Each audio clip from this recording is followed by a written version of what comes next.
নামাজে মনে হয় দেরি হয়ে গেল, তাড়াতাড়ি যাই। আরে আল্লাহ, আরে ভাই, আরে ভাই আপনি কি করলেন? ভাই আমি খেয়াল করিনি। আমার টাকা পয়সা, আমি নামাজ পড়তে যাবো, দেরি হয়ে যাচ্ছে। আই এম সরি ভাই। বাড়িতে আবার জামা পাল্টাতে হবে। ভাই আই এম সরি। এত সময় মনে হয় ইমাম সাহেব দাঁড়িয়ে পড়ে আছে। আরে আমার গায়ে পয়লা দিল কে? এই তুই কি করলি? খেয়াল করিস না, এই যে নামাজ পড়লে আমার গায়ে ঢেলে দিলি। আমি এখন নামাজ পড়তে যাবো কিভাবে? এখন আবার এই জামা চেঞ্জ করে আসতে হবে।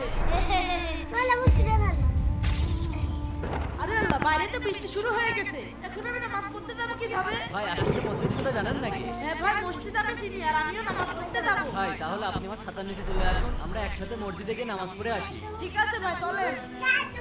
আলহামদুলিল্লাহ, বৃষ্টি তো থেমে গেল, চলো নামাজ পড়ে আসি। আমার নামাজ পড়া লাগে না? কেন নামাজ পড়বেন না? তারা দেখবি তাহলে, এই দেখ।